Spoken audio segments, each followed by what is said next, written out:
Hello বন্ধুরা, মিষ্টি recipe and ব্লগসে তোমাদের আরও একবার স্বাগত জানাই। এই গরমে কিছু ভালো হোক না হোক, আমের কিন্তু ফলন ভীষণ হয়েছে। তাই বাজারে গিয়ে দেখলাম প্রচুর আম উঠেছে, আর সেখান থেকে নিয়ে নিলাম কয়েক কিলো আম। এই আম দিয়েই তোমাদের সাথে আজকে রেসিপি শেয়ার করব, সেটা কিন্তু একদম ইজি পদ্ধতিতে।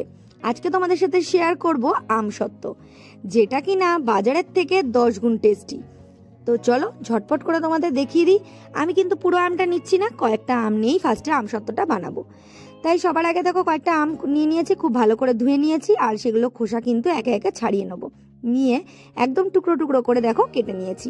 টুকরো করে কেটে নেওয়ার পর কিন্তু এবার এটাকে সেদ্ধ করার পালা। তাই কড়া বসিয়ে দিলাম গ্যাসে, আর তাতে দিয়ে দিলাম টুকরো করা আম, আর দিয়ে দেবো 1 গ্লাস পরিমাণ জল।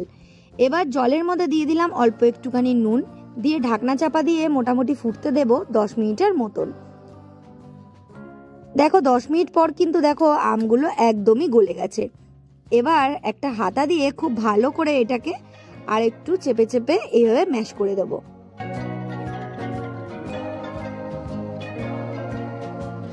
দেখো খুব ভালো করে যখন ম্যাশ করা হয়ে যাবে, এটাকে কিন্তু একদম ঠান্ডা করে নিতে হবে।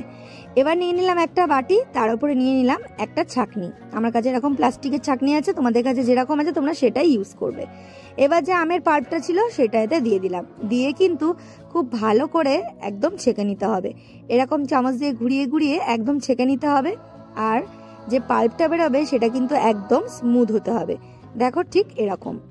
দেখো পাল্পটা কিন্তু ছেঁকে নেওয়ার পর ভীষণই স্মুথ হয়ে গেছে। এরকমই কিন্তু বানিয়ে নিতে হবে ফার্স্টে। এবার এই পুরোটাকেই আমি একটা কড়ার মধ্যে শিফট করে নেব। এবার গ্যাসটাকে একদম লো ফ্লেমে রেখেই এটাতে দিয়ে দেবো মোটামুটি 50 গ্রাম মতন চিনি। তোমরা কিন্তু এখানে চিনির বদলে গুঁড়ো ইউজ করতে পারো। এবার খুব ভালো করে নাড়াচাড়া করে দেবো চিনি আর আমের পাল্পটা। সবার লাস্টে ইউজ করব চিলি ফ্লেক্স। তোমরা এটাকে দিতেও পারো, নাও দিতে পারো, এটা অপশনাল। তোমরা এর বদলে গোলমরিচের গুঁড়ো বা বিট নুন এটাও ইউজ করতে পারো। দিয়ে খুব ভালো করে নাড়াচাড়া করে নিলাম। দিয়ে এবার এটাকে একটা পাত্রে শিফট করে নেবো গরম গরম অবস্থাতেই। একটা থালা নিয়ে নিলাম স্টিলের, তোমরা তোমাদের কাছে যেরকম আছে সেভাবে নেবে। এবার থালার ওপরে অল্প একটু সর্ষের তেল বুলিয়ে নিলাম। এবার যে আমের পাল্পটা রেডি করেছি সেটা কিন্তু এই থালার মধ্যেই দিয়ে দেবো। দিয়ে আর হাতা দিয়ে খুব ভালো করে ছড়িয়ে দেব একটা গোল আকৃতি করে নেওয়ার জন্য। এবার এইটা কিন্তু একদম আমাদের ঠান্ডা করে নিতে হবে, আর রোদে রেখে দিতে হবে মোটামুটি 2 থেকে 3 দিন মতন। এখন যা রোদ পড়েছে তাতে এই রোদে 2 দিন রাখলেই যথেষ্ট। দেখো আমি রোদে রেখে দিয়েছিলাম 2 দিনের মতন, আমার কিন্তু আমসত্ত্ব একদম রেডি হয়ে গেছে। এই আমসত্ত্বটা কিন্তু একদম শুকনো করে নিতে হবে। দেখো পুরো শুকনো হয়ে যাওয়ার পর এরকম ছুরি দিয়ে আস্তে আস্তে কেটে নেব। আর ছুরি দিয়ে কেটে নেওয়ার পর দেখো কত ইজি ভাবেই এটা উঠে আসছে। এবার যখন খুব সুন্দর করে উঠে আসবে, আমি দেখো এরকম করে একটু রোল করে নিচ্ছি। তোমরা যেরকম সুবিধা সেইভাবে তুলে নিতে পারো। এই আমসত্ত্বটা কিন্তু দোকানের আমসত্ত্বর থেকে কোনো অংশেই কম নয়। তোমরা কিন্তু এরকম বাড়িতে অবশ্যই ট্রাই করতে পারো। এটা কিন্তু বিনা প্রিজারভেটিভে বাড়ির জিনিস অলওয়েজ খাঁটি।